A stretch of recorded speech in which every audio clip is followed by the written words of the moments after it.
మీరే మాకు సహాయం చేయండి ప్రార్థిస్తున్నాం మా తండ్రి. ఎక్కువ సమయం నేనేం తీసుకోను, మామూలుగానే తీసుకోవడానికి ప్రయత్నం చేస్తాను. సో నేను కూడా మీలాంటిలో ఒకని వాడిగా ఒప్పుకుంటున్నాను. సో దానికంటే ముందు ఒక చిన్న కామెడీ జోక్ లాంటిది వేసుకుంటే, ఒక సిక్కు అతను ఈత కొడుతున్నట్లుగా పడవ నడుపుతున్నట్టుగా ఇట్లా ఇట్లా అంటున్నప్పుడు ఇంకో సిక్ అతను చూసి, ఏం చేస్తున్నావురా అంటే, నేను పడవ నడుపుతున్నా అన్నాడంట. అరే ఆడ నీళ్ళు లేవు కదా, నువ్వు పడవ నడుపుతున్నావు అన్నాడంట. అంటే నేను నిజంగానే పడవను నడుపుతున్నానంట. మళ్ళీ ఎవడైతే జవాబు అడిగిండో వాడు అన్నాడంట, అరే ఆడ నీళ్ళు ఉన్నారా, లేకపోతే వచ్చి నిన్ను కొట్టేటోని అన్నాడంట. కొన్నిసార్లు మనం కూడా వాక్యం విషయంలో కూడా ఆ విధంగానే ప్రవర్తిస్తాం.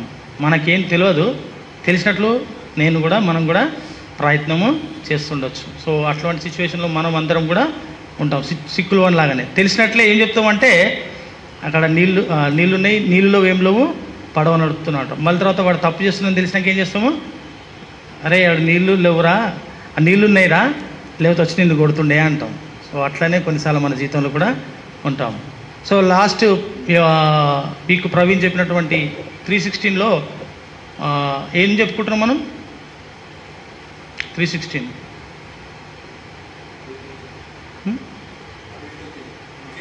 ఇంక్రీజ్. ఇంకా what we learning in 3:16 in last few weeks. हम लोग क्या सुन रहे हैं लास्ट वीक से, लास्ट बोथ वीक से क्या सुन रहे हैं हम 3:16 के बारे में? प्रवीण भैया जो बोले थे ना, एक भैया बोल दिया जवाब, वी इंक्रीज डेवलप होना बोल के बोल रहा था.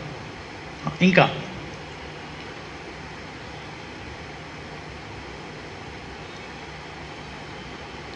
ఏం గుర్తులేదా? సో డెవలప్ గురించి, పరిపూర్ణతలో ఎదగడము, ఇంకా అట్లాంటివి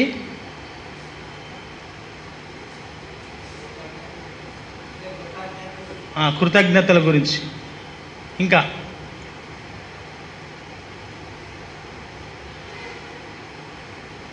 సో మనం నేర్చుకోవాల్సింది నేర్చుకుంటలేమని ఇక్కడ అర్థమవుతుంది. సో గలంతీలో రాసినటువంటి పత్రిక, తిమోతి రాసినటువంటి 2 తిమోతి 3:16లో చూస్తే మనము కింద ఉపదేశించు, ఖండించుటకును, తప్పుదిద్దుటకును, నీతి యందు శిక్ష చేయుటకును ప్రయోజనమై ఉన్నది. సో దేవుని వాక్యము ఉపదేశిస్తుంది, తర్వాత దాన్ని ఏం చేస్తుంది, ఖండిస్తుంది, తప్పుదిద్దుతుంది. దైవజనుల గురించి మాట్లాడుతూ, సో నువ్వు జాగ్రత్తగా ఉండాలని చెప్తూ ఈ విషయాన్ని చెప్తున్నాడు. సో మనం ఖండించబడతలేమని ఇక్కడ మనకు అర్థమవుతుంది. So please write down what you are learning in Thursdays. మన గురువారం రోజు ఏమైతే జరుగుతుందో దాని గురించి రాసుకుంటే మనకు ఉపయోగకరంగా ఉంటుంది. ఎందుకంటే ఒక వ్యక్తి ప్రిపేర్ అవుతున్నాడంటే చాలా కష్టంగా ప్రిపేర్ అవుతాడు. సో ఒక్కరు మాత్రం జవాబు చెప్పాడు. అయితే మనము యోహాను సువార్త గురించి మనం చూసాం కదా. యోహాను సువార్త 3వ అధ్యాయంలో ఈరోజు మనకి చాలా తెలుసు. యోహాను సువార్త 3వ అధ్యాయం 16వ వచనం అంటే ఎవరైనా తక్కువనే చెప్తారు. జాన్ 3:16 बोले तो जो भी बोल सकता है जवाब ఏంటిది? జాన్ 3:16.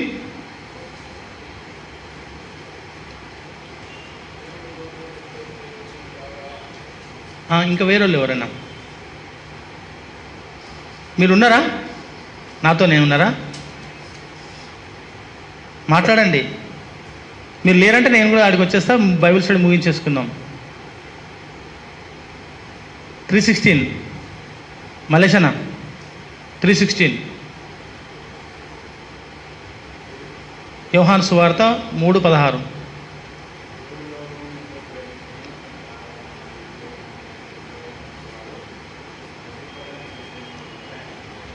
మనం ఈజీగా గుర్తుపెట్టుకుంటాం కదా.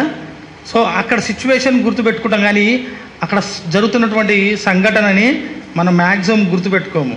ఇప్పటిదాకా నేను రవీంద్ర అన్న వచ్చేటప్పుడు మేము మాట్లాడినటువంటి టాపిక్ కూడా యోహాను సువార్త గురించి 3వ అధ్యాయం గురించే మేము డిస్కస్ చేసినాం. సో వస్తున్నప్పుడు అక్కడ చూస్తే 3వ అధ్యాయం చూద్దాం ఒకసారి. యోహాను సువార్త 3వ అధ్యాయంని చూద్దాం. ఎక్కువ సమయం తీసుకోము, మ్యాక్సిమం తక్కువ సమయంలోనే ముగించుకోవడానికి ప్రయత్నం చేద్దాం. మీరు నాతో ఎక్కువ సహకరిస్తే ఎక్కువ చూసుకుందాం, లేకపోతే క్లోజ్ చేసుకుందాం. యోహాను సువార్త 3వ అధ్యాయం తీయండి. యోహాను సువార్త 3వ అధ్యాయం. యోహాను సువార్త 3వ అధ్యాయము 1వ వచనం నుంచి. John chapter 3.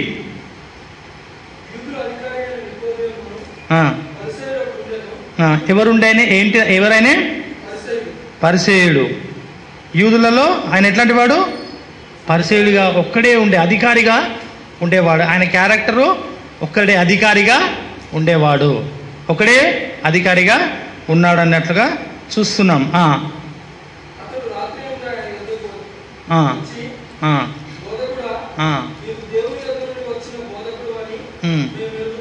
ఇక్కడ చూస్తే మనం రాత్రి పూట అనే పదాన్ని తీసుకుంటే, మనం బైబిల్ స్టడీ చేస్తున్నాం కదా, ఉట్టి మెసేజ్ చెప్పుకోవడానికి కాదు. సో చాలా వరకు రాత్రి అనే పదంలో చూస్తే ఆయనకి ఎందుకు రాత్రిపూట రావాల్సి వచ్చింది అంటే, సింపుల్ మనకు తెలుసు, ఆయన ఎట్లాంటి వాడు? ఒక అధికారిగా ఉన్నాడు అనే విషయాన్ని మనము గుర్తుపెట్టుకోవాలి. సో రాత్రుల పూట ఆయన వచ్చాడు, పగల పూట రాలేదు. రాత్రులు అనేది యోహాను సువార్త 3వ అధ్యాయము ఎప్పుడు 3వ అధ్యాయం 16వ వచనం ఎప్పుడు మాట్లాడుతున్నారు? రాత్రిపూట మాట్లాడుతున్న విషయాన్ని మనం గుర్తుపెట్టుకోవాలి. అంటే ఇటువంటి సిచ్యువేషన్లో కాకుండా రాత్రుల్లో యేసు ప్రభువు అవైలబుల్ ఉన్నాడు. మనం కొన్నిసార్లు మనం ఏం చేస్తామంటే రాత్రిపూట అవైలబుల్ ఉండము. కానీ ఆ అధికారి రాత్రిపూట వచ్చినప్పుడు యేసుక్రీస్తు అవైలబుల్గా ఉన్నాడు. ఎట్లున్నాడు? క్రాంతి అవైలబుల్గా ఉన్నాడు యేసుక్రీస్తు. మనం ఏం చెప్తాము? బ్రదర్, నేను సాఫ్ట్వేర్ కంపెనీలో పనిచేస్తున్నాను, ఫుల్ రాత్రంతా టైర్డ్ అయిపోయినాను, so please don't disturb me అంటాడు. సో రాత్రిపూట కూడా అవైలబుల్గా ఉన్నటువంటి క్యారెక్టర్లో యేసుక్రీస్తుకు ఉన్నది అనే విషయాన్ని మనము చూస్తున్నాము. ఆయన రాత్రిపూట వచ్చి ఆయన లోపల ఉన్నటువంటి ప్రశ్నని అడుగుతున్నట్లుగా మనం ఇక్కడ చూస్తున్నాం. ఆయనే మంచిగా సంబోధిస్తున్నాడు. ఏమని? వచ్చి, బోధకుడా, నీవు దేవుని యొద్ద నుండి వచ్చియవని నేను నమ్ముతున్నాను. సో పరిసర్యులు నమ్మరు మ్యాక్సిమం. దానికి ఉదాహరణ చూసుకుంటే మత్తయి సువార్త 3వ అధ్యాయము, మత్తయి సువార్త 2వ అధ్యాయం అనుకుంటా, చూద్దాం ఒకసారి. 3వ అధ్యాయం, మత్తయి సువార్త 3వ అధ్యాయము 6-7 వచనాల్లో చూస్తే అక్కడ యూదులు ఉన్నటువంటి స్టోరీ కనబడుతుంది. ఒకసారి చదవండి ఎవరైనా. మత్తయి సువార్త 3వ అధ్యాయము 5, 6, 7 వచనాలు. పాపములు ఒప్పుకొనుచు ఓ యోర్దాను నదిలో అతని చేత బాప్టిజం పొందుతున్నారు. వాళ్ళు ఎవరంటే ఎవరెవరు?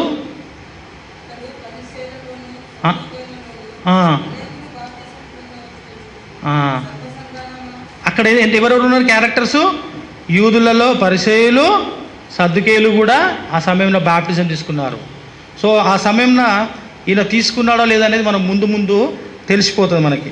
సో అక్కడ ఉన్నటువంటి యూదులలో చాలామందికి పరిసయ్యులు మ్యాక్సిమం దేవుని యేసుక్రీస్తు ఏం చెప్తుండా అని చాలా జాగ్రత్తగా వాళ్ళు వినేవాళ్ళు. సో అట్లనే వినేవాడు కాబట్టి ఈయన వచ్చి, బోధకుడా, నువ్వు దేవుని దగ్గర నుంచి వచ్చావని నేను నమ్ముతున్నాను, దేవుడు నీకు తోడుగా ఉన్నాడని. 2వ వచనం చదవండి. యోహాను సువార్త 2వ అధ్యాయం, 3వ అధ్యాయం 2వ వచనం, 82వ నంబర్, పేజ్ నెంబర్.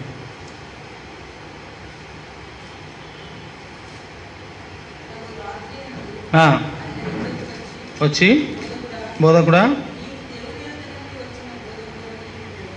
నువ్వు దేవుని దగ్గర నుంచి వచ్చినటువంటి బోధకుడు అని నేను తెలుసు నాకు.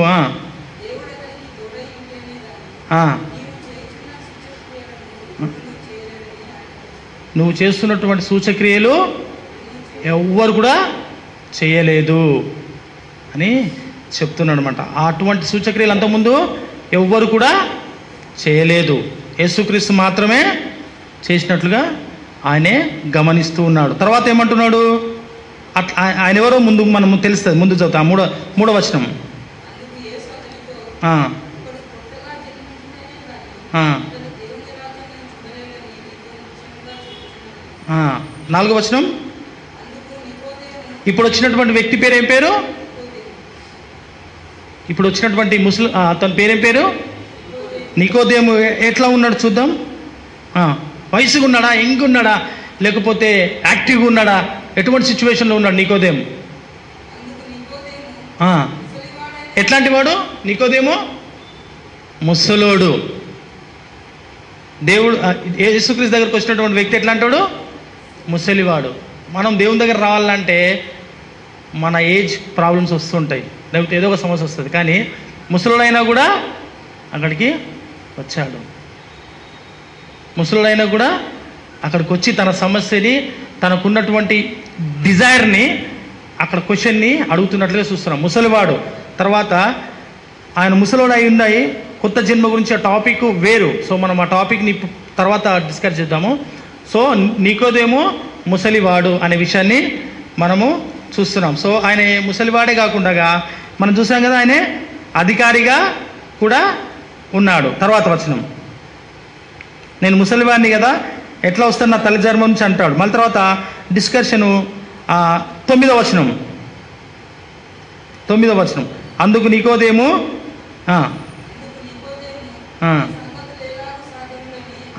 ఎట్లా జన్మించవచ్చు అనే విషయాన్ని చెప్తున్నాడు. సో నికోదేము ఎట్లాంటి వాడు అంటే ఈజ్ అ సీక్రెట్ బిలీవర్. ఎట్లాంటి వాడు? Secret believer. రాత్రిపూట ఆయన వచ్చి దేవుని ప్రశ్న అడుగుతున్నట్లుగా మనం చూస్తున్నాం. అదే రాత్రిపూట శిష్యులు చేసినటువంటి పని ఏందో చూద్దాం ఒకసారి. శిష్యులు అదే రాత్రులలో శిష్యులు ఏం చేసినటువంటి పని ఒకసారి చూద్దాము. మత్తయి సువార్త 26వ అధ్యాయము. మత్తయి సువార్త 26వ అధ్యాయము 31వ వచనం నుంచి. మాథ్యూ 26:31.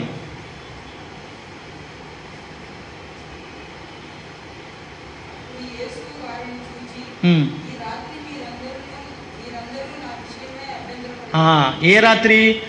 ఆయన పట్టుకునే రాత్రి ఏమైందంట? మీరు నా గురించి అభ్యంతరపడతారని శిష్యులకు చెప్తుండు. సో అటువంటి రాత్రిలో నికోదేమైనటువంటి వాడు ఏం చేస్తుండు? ముసలివాడు ఏం చేస్తుండు? వచ్చి తన అధికారాన్ని ఆ రాత్రిపూట పక్కన పెట్టి వస్తున్నాడు. ఇక్కడ చూస్తే నికోదేము అనుకోవచ్చు ఎవరు నన్ను చూస్తలేరు అని. సో ఇక్కడ మనం ఇంకోటి గమనిస్తే బైబిల్లో కొంతమంది పేర్లు రాయబడలేదు. సోకాల్ లీడర్స్ అయినా కూడా కొంతమంది పేర్లు రాయబడలే, కొన్ని సీక్రెట్గా దాచబడ్డాయి. యేసుక్రీస్తుని ఎంతోమంది రాత్రిపూట వచ్చి కలవచ్చు, వాళ్ళ పేర్లు రాయబడలేదు. దేవునికి ఏదైతే అవసరమో, ఏదైతే ఇంపార్టెంటో అది మాత్రమే మెన్షన్ చేశాడు అనే విషయాన్ని కూడా మనము ఈ బైబిల్ స్టడీలో గుర్తుపెట్టుకోవాలి. ఎంతోమంది రాత్రిపూట యేసుప్రభుని వచ్చి కలిసి ఉండొచ్చు, కానీ నికోదేము అనేది చాలా ఇంపార్టెంట్. అది ఎందుకు ఇంపార్టెంట్ అనేది మనం ముందు పోతే తెలుస్తుంది. సో ఆ రాత్రిపూట వచ్చి నికోదేము కలిసినట్లుగా మనం చూస్తున్నాం. సో ఈ రాత్రిపూట శిష్యులు ఏం చేస్తున్నారు? అభ్యంతరపడుతున్నారు. మనం కూడా చాలాసార్లు బైబిల్ స్టడీ విషయంలో కానీ, రాత్రిపూట పోయి పరిచర్య విషయంలో కానీ మనం ఏం చేస్తాము? అభ్యంతర పడుతూ ఉంటాము. సో నికోదేము శిష్యులు అభ్యంతరపడుతున్నారు. ఏం చేస్తున్నారు? మనకు తెలుసు, చదువు.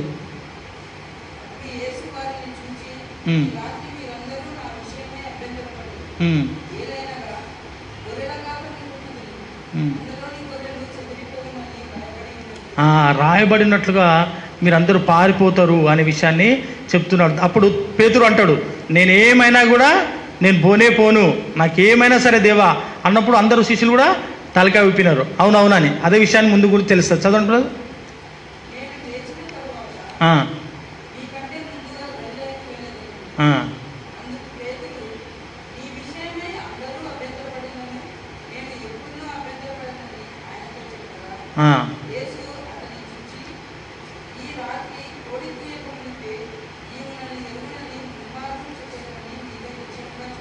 పేతురు గురించి చెప్తుండు. ఆ రాత్రిలో జరిగిన సిచ్యువేషన్లో ఏం చెప్తుండు? నేను నిన్ను ఎరగనని ఎన్నిసార్లు చెప్తాడంట? ఎన్నిసార్లు చెప్తాడంట? 3 సార్లు. సో నాకు అర్థమైంది మీరు ఎవరు నాతో లేరేమో అనిపిస్తుంది కొద్దిగా. సో దానికి ఏమైనా యాక్టివేషన్ చేద్దామంటే ఒక పాట పాడదాం, లేకపోతే చేద్దాం. సో నాకు ఆన్సర్ చెప్తేనే నేను కూడా ఇంట్రెస్ట్గా చెప్పడానికి కూడా ఆస్కారం ఉంటుంది. ఆఫ్ కోర్స్ మీకంటే నేను తక్కువ అని, సో అయినా కూడా ప్రయత్నం చేద్దాం. సో ఎన్నిసార్లు అభ్యంతరపడతామని చెప్పిండు? 3 సార్లు అభ్యంతరపడతాడని చెప్పిండు. ఎటువంటి సిచ్యువేషన్లో అభ్యంతరపడ్డాడు? ఫస్ట్ టైము ఎవరు వచ్చినారు? అమ్మాయి వచ్చిందా? చెప్పాలి. ఫస్ట్ అమ్మాయి, సెకండ్ సైనికుడు, అంతేనా?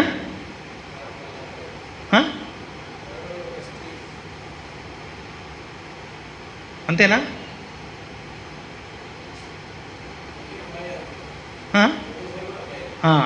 సో మనం బైబిల్ చదువుతలేమని ఇట్లా తెలిసిపోతుంది. సో 3 సార్లు అభ్యంతరపడ్డాడు.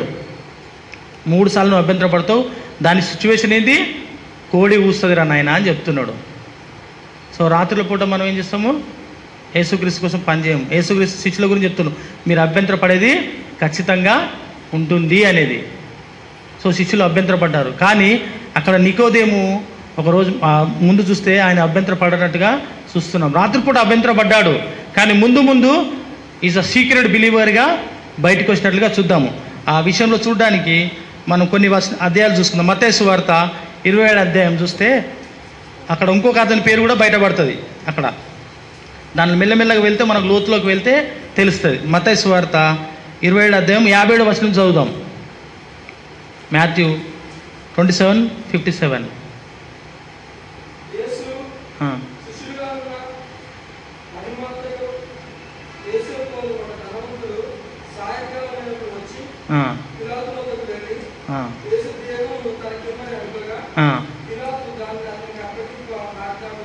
ఏదైనా మనం మాట్లాడుకుంటుంది జాన్ 16లో, మరి మీరు ఒకటేసారి ఏదో యేసుక్రీస్తు శవం గురించి దాని గురించి వచ్చినారంటాం. ముందుకు వెళ్తే తెలుస్తుంది మనం కరెక్ట్ ట్రాక్లోనే ఉన్నాము అనేది. సో ఏమైంది అప్పుడు? సాయంత్రం పూట ఏమైంది? ఎవరు వచ్చిండ్రు? అరమిత అయినటువంటి యేసేపు వచ్చిండు. వచ్చి ఏం చేస్తుండు? ఎవరి దగ్గర పోయిండు? పిలాతు దగ్గర పోయిండు. పిలాతు దగ్గర పోయి ఏం అడుగుతున్నాడు? యేసయ్య దేహాన్ని నాకు ఇవ్వండి అని రిక్వెస్ట్ చేస్తున్నాడు. ఆయన కూడా ఒక అధికారి, ఆయన కూడా పరిచర్యలలో ఒక మెంబర్గా ఉన్నటువంటి వాడే, అభ్యంతర పడలేదు.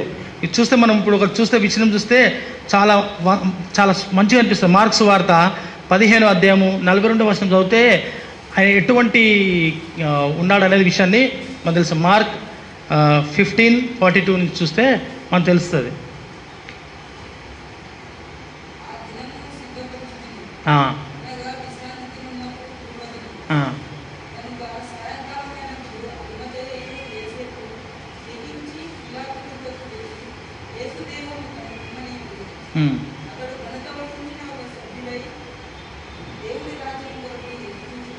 ఎట్లున్నాడంట?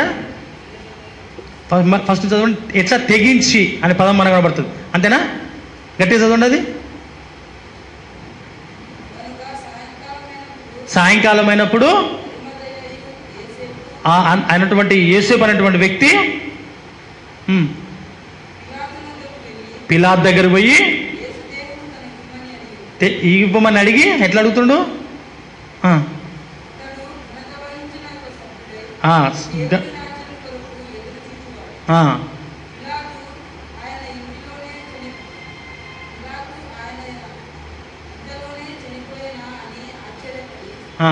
ఎట్లా పోయి ఆయన శవాన్ని ఇవ్వమని అడుగుతున్నాడు.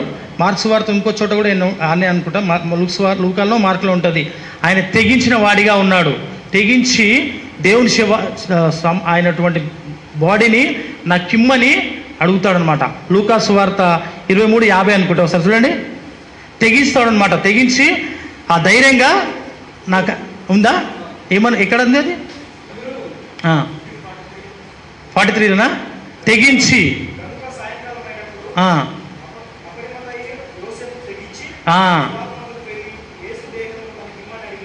తెగించే గుణం.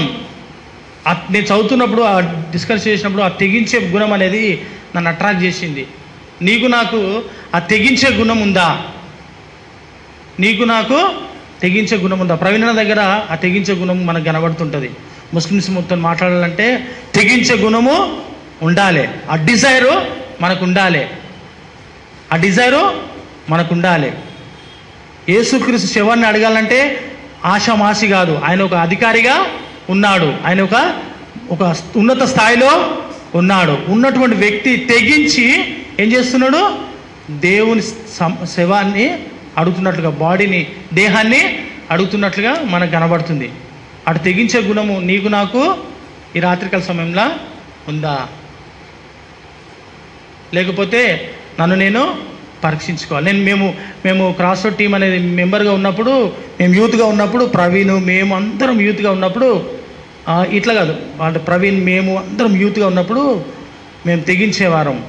ప్రతి సండే ఏం చేసేవారం అంటే ట్రైన్లో వెళ్తూ పాటలు పాడుకుంటూ ట్రాక్స్ పట్టుకొని మేము అందరం కలిసి ఒక ట్రాక్ కూడా తయారు చేసాము.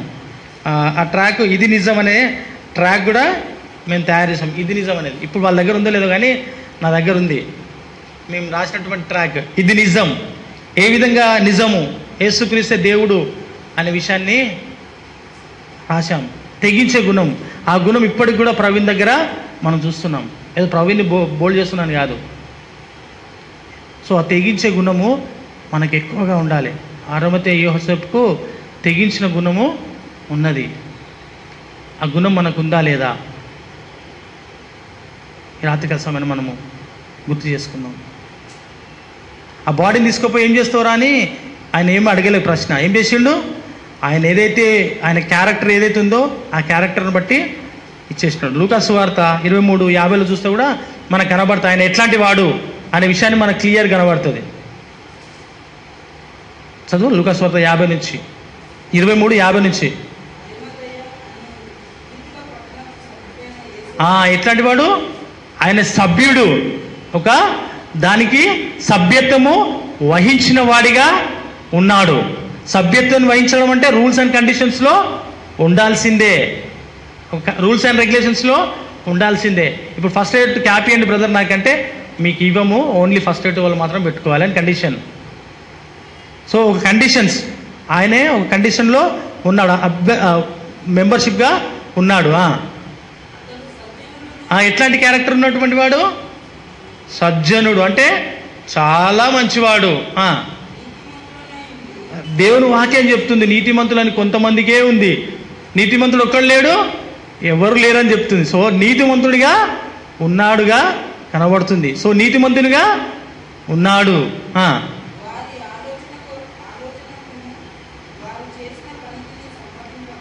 వాళ్ళు ఏదైతే యేసుక్రీస్తుని సిలువేశారో లేకపోతే ఏదైతే చేసినారో దానికి ఆయన సమ్మతించని కూడా ఇంచలేదు. అటువంటి క్యారెక్టర్లో ఉన్నాడు. దేవుని రాజ్యం గురించి కనిపెట్టుచు ఉన్నాడు. నీవు నేను కూడా దేవుని రాజ్యం కనిపెడుతున్నామా? మనుషులని క్యారెక్టర్, సో వీడింతే, వీళ్ళకేం తెలుసు, మాకు చెప్పేంత సీన్ ఈయనకుందా అని మనం చూస్తున్నామా? ఒకసారి మనం పరీక్షించుకోవచ్చు. సో ఈయనకంత సీన్ ఉందా మనం అనుకుంటాం. వేరే వ్యక్తులు ఎవరితో మనతో మాట్లాడితే నీకంటే ఎక్కువ నాకు తెలుసు, నీకేం తెలుసు, నాకు తెలిసినంత, నాకు తెలిసినంత నీకేం తెలుసు అనే వారిగా కూడా కొన్నిసార్లు ఉండి లైట్ తీసుకుంటూ ఉంటాము. కానీ ఈయన ఎవరైతే ఉన్నాడో ఆయన తెగించే గుణం ఉంది. మీరు చేస్తుంది అందరితో పాటు పోలేదు, వాళ్ళు ఎవరైతే ఏం చేసినారో దానికి వ్యతిరేకంగా ఉండి పోరాడిన వాడిగా వెళ్ళి ఏం చేస్తుండో యేసుక్రీస్తు శవాన్ని అడిగి తెచ్చుకుంటున్నట్లుగా ఉన్నది. అని ఏందన్నా మీరు ఆ టాపిక్ యోహాను సువార్త 3వ అధ్యాయంలోకి నుంచి మళ్ళీ యేసుక్రీస్తు శవంలోకి వచ్చింది ఏందన్నా అని అనవచ్చు. ఇప్పుడు మనం వెళ్తే యోహాను సువార్త 19వ అధ్యాయం వస్తే 38 వచనంకి వస్తే ఎందుకు వచ్చినాం అనేది మనకి తెలుస్తుంది. యోహాను సువార్త 19:30 వస్తే మనం ఎందుకు వచ్చినాము, అట్లా అసలు ట్రాక్ ఎందుకు తప్పినాము అనే విషయాన్ని తెలుస్తుంది. ట్రాక్ ఏం తప్పలేదు అనే విషయాన్ని ఇక్కడ మనకి తెలుస్తుంది.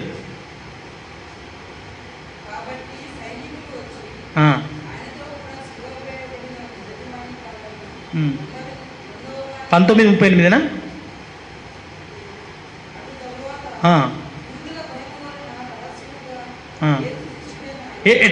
ఎట్లాంటి వాడంట, ఎట్లున్నాడు మనకు తెలుస్తుంది.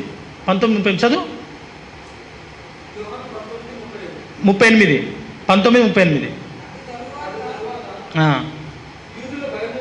భయం వల్ల రహస్యంగా యేసు శిష్యుడైన ఎట్లాంటి వాడు ఈయనే? అంతసేపు ఎట్లాంటి వాడు మనం చూసుకున్నాం కదా ముందు ముందు. ఇక్కడ ఏం తెలుస్తుంది మనకి? Is a secret believer. అట్లాంటి వాళ్ళు ఎందరో ఉన్నారు, కానీ యేసుక్రీస్తు ఆయన పేరు మాత్రమే రాయబడడానికి ఆస్కారం ఉంది. ఎంతోమంది ఉన్నారు.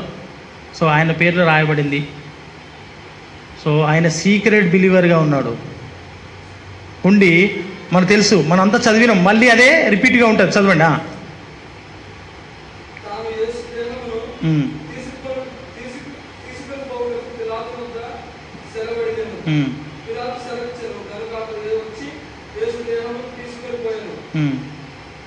తర్వాత ముందుకు చదవండి. ఇప్పుడు వచ్చిన మన ట్రాక్లకి మొదటి రాత్రి వేళ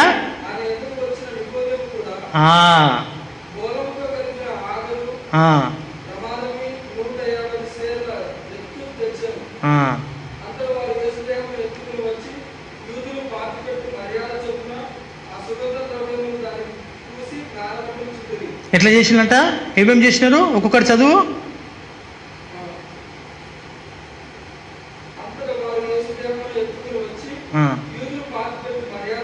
మర్యాదగా చొప్పున సుగంధ ద్రవ్యంలో ఎన్ని కిలోలు? 50 సేర్లు ఎత్తు. 150 ఎత్తు సేర్లు. ఒక సేర్ అంటే మనకు తెలుసు కదా.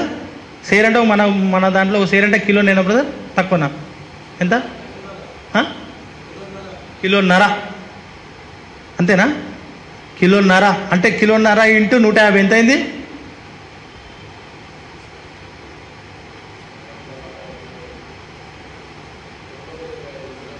225 కిలోలు దాకా ఆయనని మనం చూస్తాం. సినిమాలో చూపిస్తారు, మామూలుగా ఎట్లా తీసుకుపోతారు, మామూలుగా గృహం మూసేస్తారు, బంద్ చేస్తారు. మనం కూడా చూస్తాం, మనం కూడా క్లాస్ కొట్టి సినిమా చూసేసి వచ్చేస్తుంటాం మ్యాక్సిమం.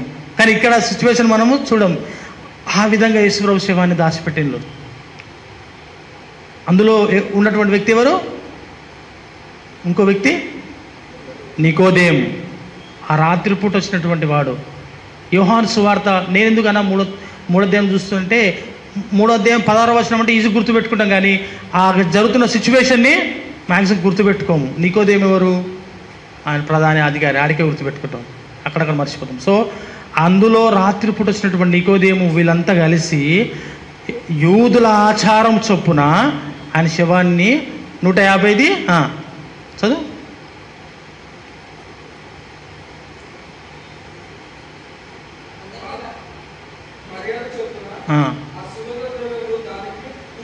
దేనికి పూసిండ్లు? యేసుక్రీస్తు శవానికి పూసి నారబట్టలు కూడా చుట్టారు. నారబట్టలు కూడా చుట్టి యూదుల ఆచారం ప్రకారము ఆ సమాధిలో పెట్టారు. ఆ సమాధి ఇంతవరకు వేరే వాళ్ళు ఉన్నారా అని తెలుసు మనకి, ఎవరు లేరనేది మనకు ఆన్సర్ తెలుసు. ఇక్కడ చదివితే తెలుస్తుంది మనకి. చదవండి.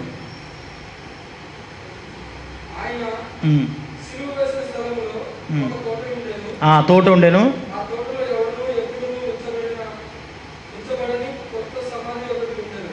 ఒక్కటి కొత్త సమాధిలో ఉన్నాడు.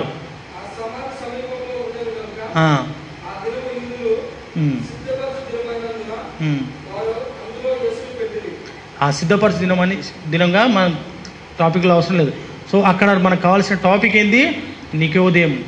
యేసుక్రీస్తుతో కలిసిన వెంటనే, యేసుక్రీస్తుతో మాట్లాడిన వెంటనే యోహాను సువార్త 3వ అధ్యాయంలో చదివితే మనము కొత్తగా జన్మించడం అంటే ఏంటిది, ఆ తర్వాత నీటి మూలంగా జన్మించడం ఏందని ఆ యోహాను సువార్త 3వ అధ్యాయం చదివిన వెంటనే ఆయన కూడా తెలుసుకున్నాడు. తెలుసుకోవడం కాదు, దానికంటే ముందు కూడా నువ్వు దేవుని దగ్గర నుంచి వచ్చావు అని ఐడెంటిఫై చేయగలిగినాడు. నువ్వు నేను ప్రతి సండే వస్తున్నాము, ఆయనను ఐడెంటిఫై చేస్తున్నామా లేదనేది ఈ బైబిల్ స్టడీలో మనము గుర్తుపెట్టుకోవాలి. తెగించే గుణము మనకుందా? దేవుని కోసం నేను తెగిస్తా,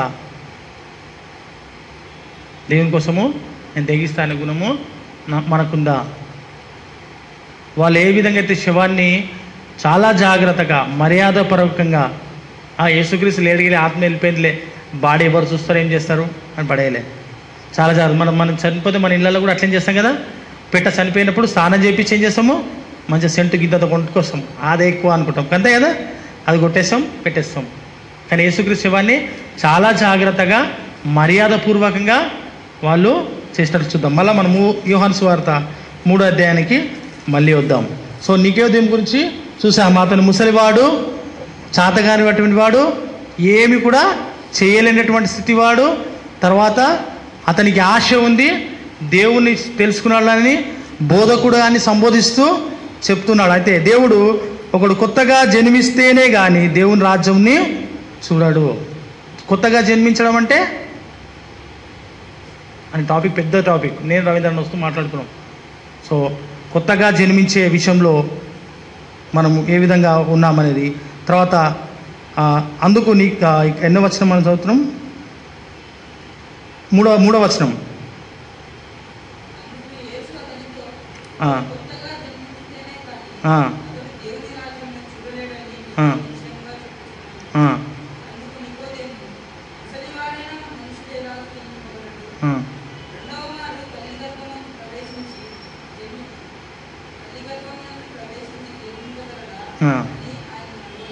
యేసు ఇట్లా నేను 5వ వచనమా,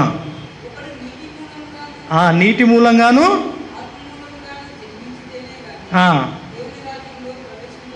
నీటి మూలంగా అంటే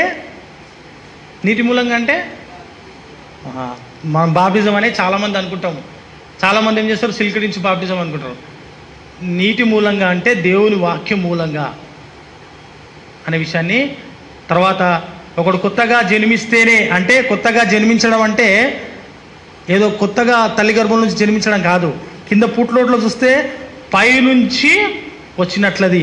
గ్రీకు భాషలో దాన్ని ట్రాన్స్లేషన్ చేస్తే, గ్రీకు నుంచి తెలుగులో ట్రాన్స్ చేస్తే మళ్ళీ, లేకపోతే పైనుండి అనే పదాన్ని 2 పదాలు వస్తాయి. ఎక్కడ నుండి? గ్రీకు నుంచి తెలుగులోకి ట్రాన్స్లేట్ చేస్తే మళ్ళీ అనే పదం వస్తుంది, లేకపోతే పైనుండి అని. సో మన కొత్తగా జన్మించడం అంటే చాలామంది ఏమనుకుంటారు అంటే, హైందవులాగా ఉన్నోళ్ళు, నా ఈ జన్మ అయిపోతుంది, నేను రేపన్నాడు పురుగుగా పుడతా, మళ్ళీ పురుగుగా పుడతా, మళ్ళీ దోమగా పుడతా, తర్వాత బల్లిగా పుడతా, బల్లి నుంచి మనిషిగా పుడతా అంటారు. అది చాలా తప్పు. మనిషికి ఒకటేసారి జన్మ ఉంటుంది, కొత్తగా అనేది ఒకటే జన్మ ఉంటుంది. ఇక ప్రతిసారి పాపం చేసుకుంటూ పోతే బొచ్చడు పాపం ఉంటుంది మనిషి వెనకాల. అంతేనా లేదా? ఈ యుగంలో నేను ఇన్ని పాపాలు చేసిన మళ్ళీ యుగంలో పాపం చేయడానికి సిచ్యువేషన్ ఉంటుంది. సో పైనుండి అంటే దేవుని దగ్గర నుంచి కొత్తగా జన్మించే గుణం మనకు రావాలి. ఆ సిచ్యువేషన్ మాట్లాడుతుంది. నీటి మూలంగా అంటే దేవుని వాక్యం మూలంగా, ఆత్మ మూలంగా అంటే మనము నీళ్ళలో బాప్టిజం తీసుకున్నటువంటి బ్రదర్స్ తెలుసు. సో నీళ్ళలో బాప్టిజం తీసుకొని అయిపోదు. దేవుని వాక్యం ఏం చెప్తుంది? ఆత్మ మూలంగా కూడా దేవుని అగ్ని చేత, దేవుని ఆత్మ చేత కూడా మనం బాప్టిజం పొందాలి. సో ఆ సిచ్యువేషన్ మాట్లాడుతుండు.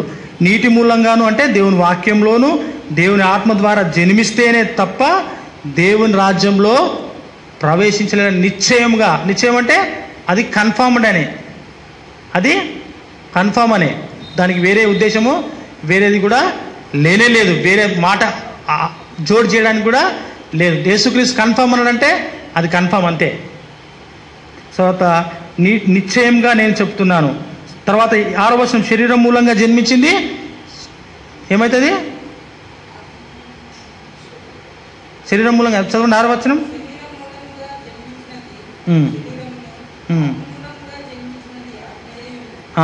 సో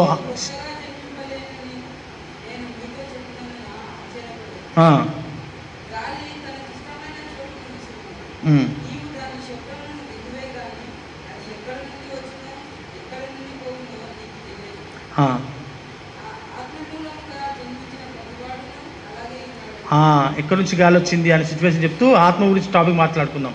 సో ఆత్మ గురించి వస్తే, ఆత్మ గురించి మనము బాప్టిజం పొందామా? యోహాను సువార్త 3వ అధ్యాయం టాపిక్ మనం మాట్లాడుకుంటున్నాం.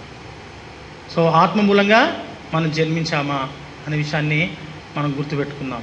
సో ఈ సిచ్యువేషన్ మొత్తం ఎక్కడ దాకా మాట్లాడుతారంటే, యేసుక్రీస్తు 30వ వచనం దాకా నికోదేముతో సంభాషణ మనకు కనబడుతుంది. తర్వాత మనకి సంభాషణ కనబడదు. సో తెగించే గుణం ఉందా? ఈ రాత్రికాల సమయంలో మనం నేర్చుకోవాల్సింది, తెగించే గుణం నీకుందా దేవుని కోసము?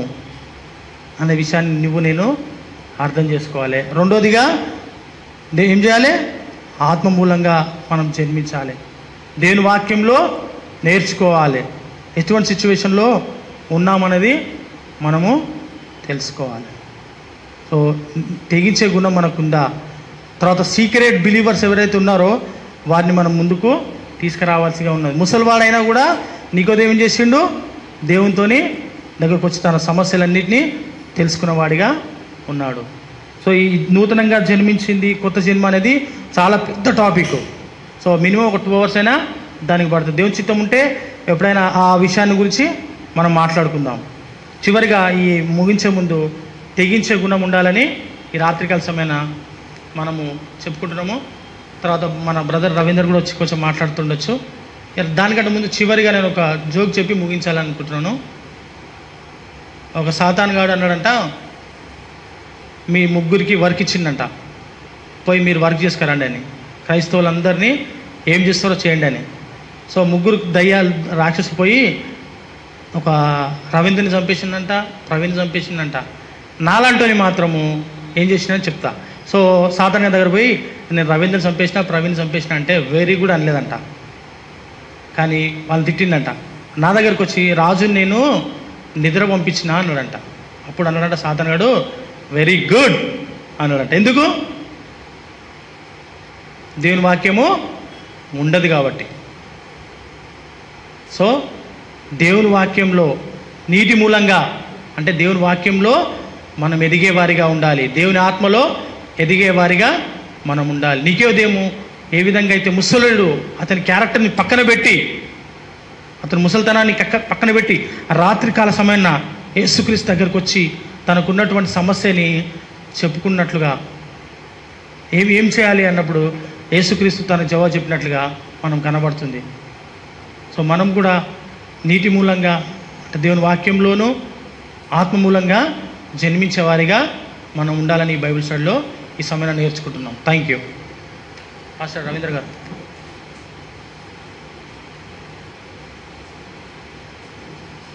Thank you brother. ఇంతవరకు విన్నటువంటి దేవుని వాక్యాన్ని బట్టి వందనాలు చెల్లిస్తున్నాం. బ్రదర్ ముఖ్యంగా సీక్రెట్ బిలీవర్ గురించి మాట్లాడారు. సో ఆ తర్వాత ధైర్యంతో తెగింపు కలిగినటువంటి క్యారెక్టర్ గురించి, అరిమతయ్యేటువంటి యోసేపు, నికోదేముల గురించి మాట్లాడినారు.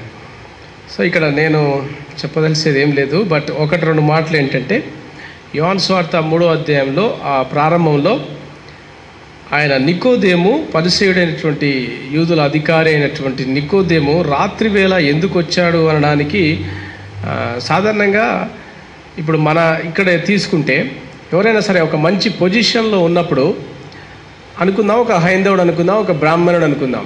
బ్రాహ్మణుడు యేసు ప్రభు దగ్గర చర్చికి వస్తున్నాడు అనుకోండి, వాళ్ళు ఏమనుకుంటారు? వాళ్ళ క్యాస్ట్ వాళ్ళు కానీ ఆ చుట్టుపక్కల వాళ్ళు, అరే ఏంటి ఈయనేంటి ఇలా చర్చికి వెళ్తున్నాడు.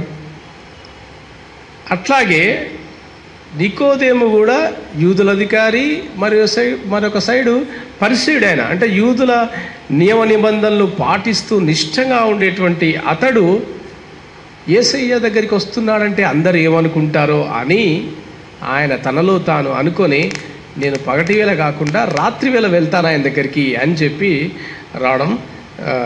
వచ్చాడని చాలామంది పండితుల యొక్క అభిప్రాయం.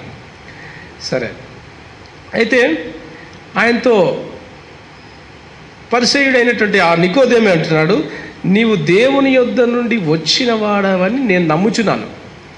సో యేసుక్రీస్తు రిప్లై ఏంటి? ఒకడు క్రొత్తగా జన్మిస్తేనే కానీ దేవుని రాజ్యాన్ని చూడలేడు అన్నాడు. అంటే నేను దేవుని యొద్ద నుండి వచ్చావని నువ్వు నమ్మినావు, అంత మాత్రం సరిపోదు. నేను వచ్చినంత మాత్రాన సరిపోదు. వచ్చావు అని తెలుసుకుంటే నీ హృదయం లోపల నీవు క్రొత్తగా జన్మించడము అనేదే ప్రాముఖ్యమైనటువంటి విషయం.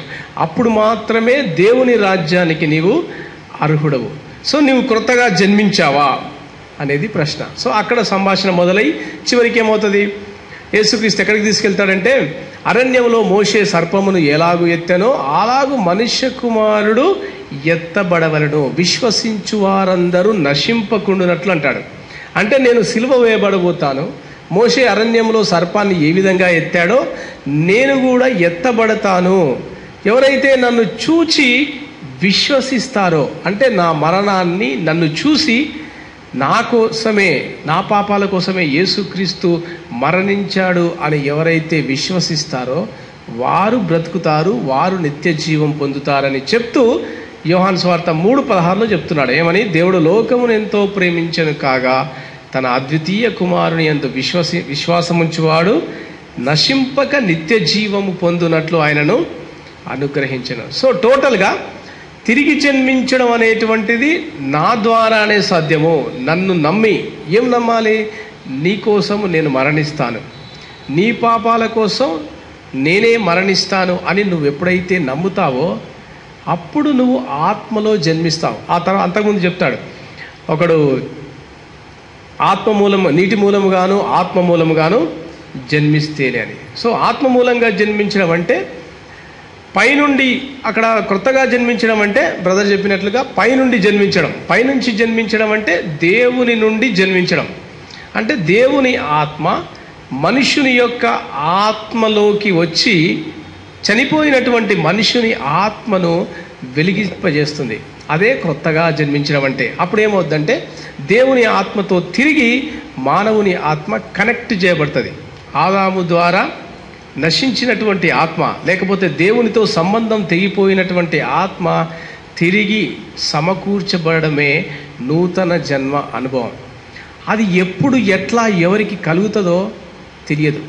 కానీ ఒకటి మాత్రం సత్యం ఏంటంటే వాక్య మూలంగా కలుగుతుంది. ఎప్పుడైతే వాక్యం వింటారో అప్పుడు విశ్వసించినప్పుడు వారి హృదయంలో పరిశుద్ధాత్ముడు కార్యం చేసి ఈ పని చేస్తాడు. సో దేవుడి ఈ వాక్యాలను దీవించిన గాక. ప్రార్థన చేసుకుందాం. ప్రేమగల తండ్రి, మీకు వందనాలు, స్తుతులు, స్తోత్రములు, దయగలవాడ, కరుణామయుడా, మీకు వందనాలు చెల్లిస్తున్నాం తండ్రి. ఒకడు క్రొత్తగా జన్మిస్తేనే కానీ దేవుని రాజ్యమును చూడలేడు అని చెప్పినటువంటి మీ మాటకే వందనాలు చెల్లిస్తున్నాం. మమ్మల్ని అందరినీ కూడా నాయన మీ యొక్క ఆత్మ ద్వారా జన్మింపజేసినందుకు వందనాలు. తండ్రితో తిరిగి సంబంధాన్ని సమకూర్చినందుకు వందనాలు చెల్లిస్తున్నాం.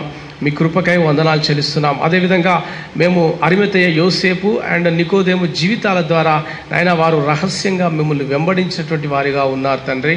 నాయన మీకు వందనాలు చెల్లిస్తున్నాం. అలాంటి వారిని కూడా నువ్వు ఎన్నుకున్నందుకు, ఏర్పాటు చేసుకున్నందుకు వందనాలు చెల్లిస్తున్నాం. అంతేగాక వారు చివరి మీ యొక్క నాయన మీరు మరణించినప్పుడు వారు తెగించి పిలాతు దగ్గరికి వెళ్ళి యేసుక్రీస్తు శవాన్ని తీసుకొని వెళ్ళినారు తండ్రి. అందులకై వందనాలు చెల్లిస్తున్నాం. ఆ తెగింపు, ఆ ధైర్యం మాలో కూడా పుట్టించమని వేడుకొంచున్నాం. అరిమతయ యోసేపులాగా నాయన మమ్మల్ని కూడా ధైర్యం కలిగి ముందుకు వెళ్ళడానికి సహాయం చేయమని వేడుకొంచున్నాం తండ్రి. కూడి వచ్చిన ప్రతి ఒక్కరిని బట్టి వందనాలు చెల్లిస్తున్నాం. వారిని దీవించండి, ఆశీర్వదించమని వేడుకొంచున్నాం. ముఖ్యంగా మాలో ఇంకా ఎవరైనా సరే తిరిగి జన్మించినటువంటి అనుభవంలో ఉంటే కనుక తండ్రి వారిని దర్శించమని వేడుకొంచున్నాం. తిరిగి మీ ఆత్మ ద్వారా జన్మింపజేయమని వేడుకొంచున్నాం తండ్రి. మీ ఆత్మకార్యం జరిగించమని వేడుకొంచు. వచ్చిన ప్రతి ఒక్కరిని దీవించి ఆశీర్వదించమని వేడుకొంచున్నాం. వారి కుటుంబాలను దర్శించండి తండ్రి. వారి అవసరాల అక్కర్లను తీర్చమని వేడుకొంచున్నాం. మీకే మహిమ, ఘనత, ప్రభావాలు చెల్లిస్తూ యేసుక్రీస్తు దివ్యనామంలో అడిగి వేడుకొంచున్నాం తండ్రి. ఆమెన్. అందరికీ వందనాలు.